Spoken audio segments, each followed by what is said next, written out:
Welcome now to part 2 of writing an OAP, outcome assessment plan, from start to finish in WIDS. So part 1 was just writing the plan itself. What's the goal, what's the intervention, and what's the targeted specific action plan that you're going to take to improve an assessment for student success. Now we're going to analyze it. We're saying as if it's assessment day, right? We're pulling some data. We're looking very specifically at that assessment that we made some targeted interventions with, and we're going to ask ourselves, did we meet the goal? Did it not get met? Am I going to continue this, etc.?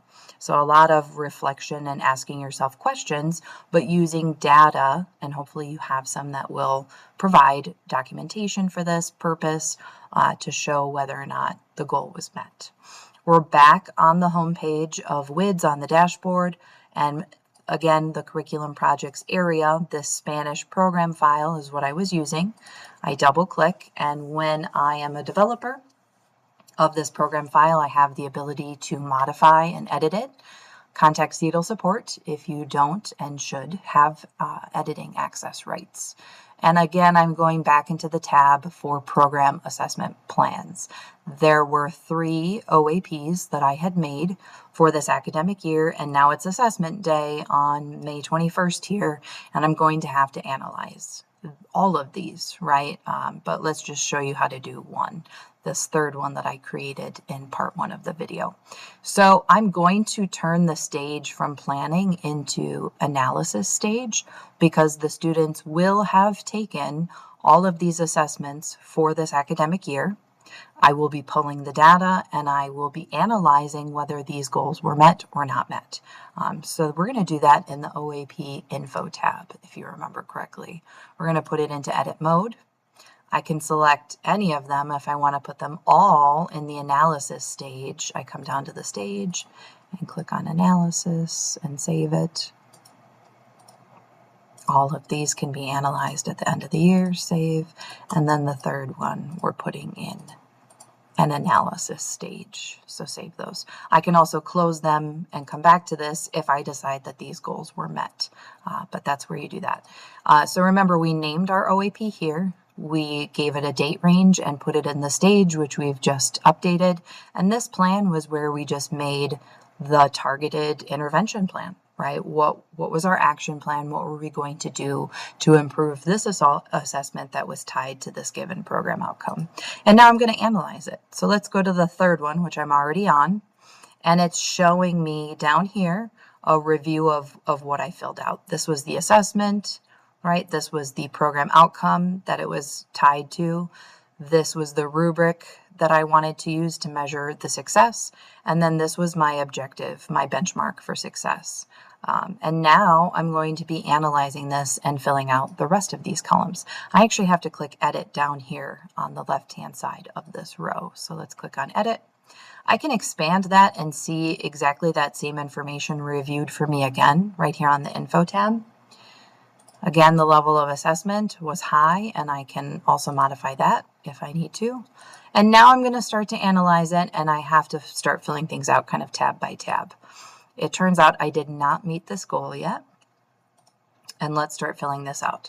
So the outcome assessment, measurement tool, analysis, summary. That's a lengthy way of saying that measurement tool that I identified, what am I summarizing? What am I reflecting based on the results?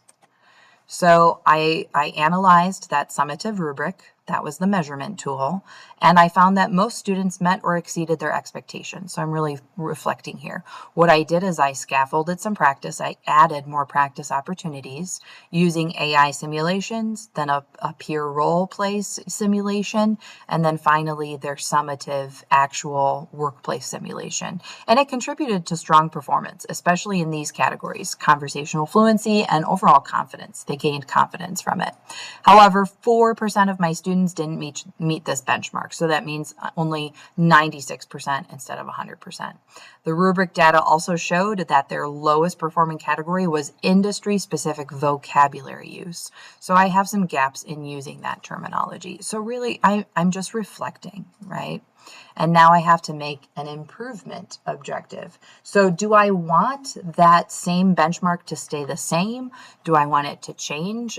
In this case, I am going to say it's going to stay the same because I came so close, right? I had 96% of students achieve that 80% benchmark. I still want it to be 100%. I think if I continue this and do ongoing targeted interventions, then I can increase that to that within the next year. And so what are those action plans? How am I going to do this? How am I still going to meet this goal now that I haven't modified it? I'm keeping it the same. So what I'm going to do is I'm going to really enhance that vocabulary instruction. I'm going to embed more field-specific terminology practice throughout the course.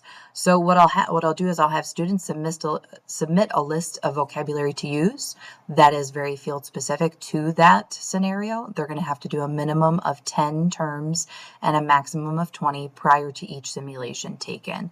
So this will be for the AI simulation, for the peer simulation, and then finally for their final summative simulation. And now all I have to do is say and reflect, am I closing the loop? What that means is you're closing this particular plan, right? Which I would put it in a closed stage instead of an analysis stage. But that doesn't mean this assessment is done and never has to be touched again, right? This workplace simulation assessment can still have other improvements to be made in the future on it, but this specific plan would be closed if I met it. In this instance, I didn't, so I won't be closing the loop. I'm going to reflect a little bit more here. I'm simply going to say that the benchmark hasn't been met, but I got very close, right? My student success rate on this assessment was 96%. And then I'm going to plan for some more instructional and assessment refinements, right, with their vocabulary accuracy.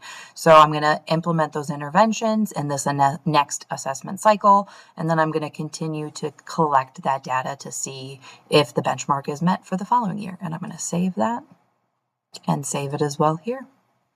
And now I have analyzed that goal, and you can see that all of it is filled out from left to right.